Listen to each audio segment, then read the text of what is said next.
Perkenalkan, nama saya Aurelia Firnestanto dari kelas 11.1.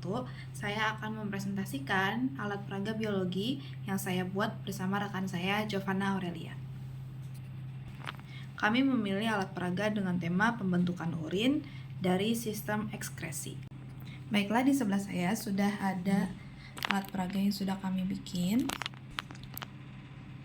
Ini ada beberapa kucing-kucing sebagai hiasan, dan untuk judulnya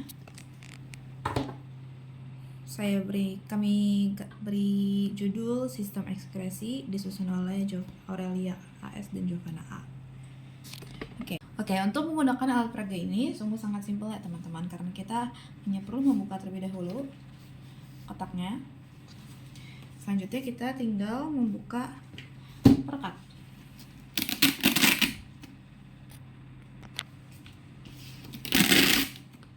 Oke, sekarang kita akan membuka alat peraga kita. Alat peraga ini terinspirasi dari smartbox yang tersebar di sosial media, yang digunakan untuk dijadikan alat peraga.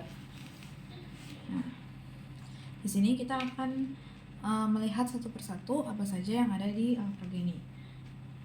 Baik, pertama kita akan mulai dari materi yang kami sediakan di sini. Pertama kita ada proses pembentukan urin. Sebelumnya ini kita bikin dari corong, dari selang, dan dari botol minuman bekas.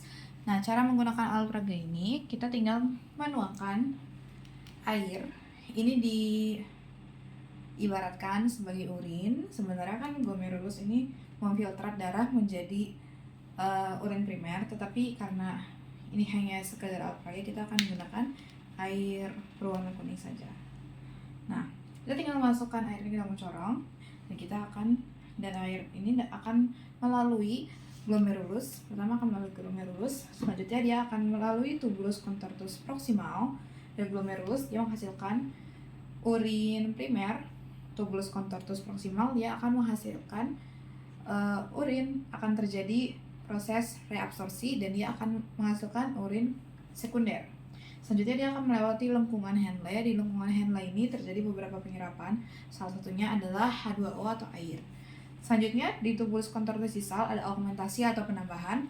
Dia urin sekunder tadi akan ditambahkan dengan zat tersisa yang tidak dibutuhkan oleh tubuh kita. Contohnya adalah urea dan lain-lainnya. Dan terakhir, setelah dari tubulus contortus sisal akan terhasilkannya urin sesungguhnya. Dia akan terkumpul di saluran pengumpul yang diibaratkan dengan botol ini. Nah, corong ini kita akan masukkan dengan air yang kita ibaratkan sebagai urin.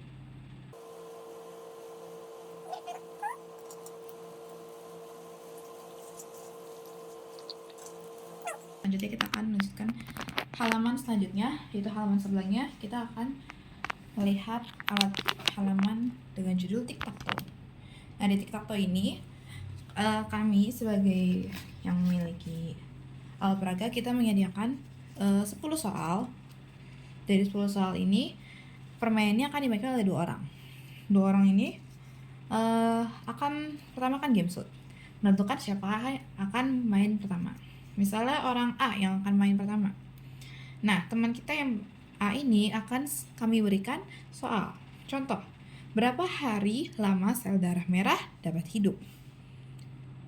Nah, jika dia bisa menjawab dengan benar, dia akan meletakkan O atau X sesuai pilihannya dia, sesuai kesepakatan bersama, dan dia akan meletakkannya di salah satu bidak tic-tac-toe ini. Misalkan saya adalah orang A itu, dan saya akan meletakkan O di sini. Di sini deh. Oke.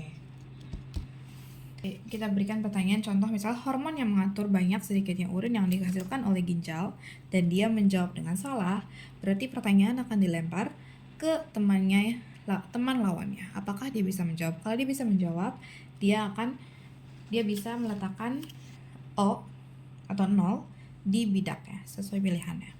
Misalnya B ternyata salah menjawabnya, sehingga X ini kehilangan kesempatannya.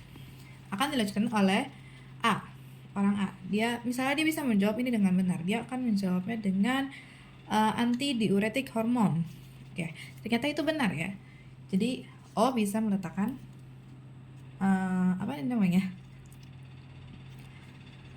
bidaknya di tempat yang dia mau. Permainan akan dilanjutkan sampai ada pemain yang berhasil membuat tiga diagonal atau tiga horizontal atau 3 vertikal. Semua alat peraga ini bisa dipakai lagi sehingga bisa dilepas, bisa dimainkan berulang-ulang. Soalnya juga bisa ditambahkan lagi karena ini saya hanya menyediakan 10 soal. Oke, kita lanjut ke halaman sebelahnya. Judul dari alat peraga ini adalah halaman ini adalah match the disease. Disease yang berarti adalah penyakit atau gangguan. Kita akan menyocokkan nama penyakit dengan ciri-ciri di sampingnya. Contohnya saya ingin menjawab penyakit yang pertama. Penyakit yang menyebabkan penderitanya menghasilkan urin yang sangat banyak. Kita mengambil salah satu benang yang sudah disediakan. Kita akan ikat di pin yang kita ingin kerjakan. Dan kita akan menjawab pertanyaan penyakit yang menyebabkan penderitanya menghasilkan urin yang sangat banyak. Kita akan menjawab dengan diabetes insipidus. Nih.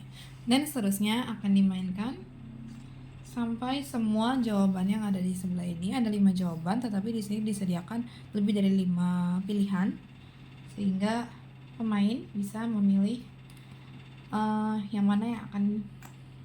manakah yang paling cocok dengan ciri-ciri yang ada di sampingnya. Oke. Selanjutnya kita akan lanjut ke halaman terakhir dari alat peraga ini, yaitu ada halaman teka-teki ekskresi. Di halaman teka-teki ekskresi ini, pengerjaannya sangat mudah. Kita bermain teka-teki silang pada umumnya, tetapi kita menggunakan soal-soal yang berkaitan dengan sistem ekskresi. Contoh di sini ada across. Across itu artinya mendatar. Across artinya mendatar. Kita akan menjawab pertanyaan nomor 5. Zat yang tidak boleh lagi ada di urin primer adalah, seperti yang kita tahu ketika kita urin primer dihasilkan oleh glomerulus di sini, sebelah sini, dan dari glomerulus itu tidak boleh terdapat lagi yang namanya protein. Nah, apakah protein sesuai dengan kotak-kotak yang ada di sini? Kita cari terlebih dahulu nomor 5 yang mendatar. 5 mendatar di sini ada berapa huruf? 1, 2, 3, 4, 5, 6, 7. Dan protein juga memiliki 7 huruf. Sehingga kita bisa meletakkan huruf yang sudah disediakan dengan kata protein.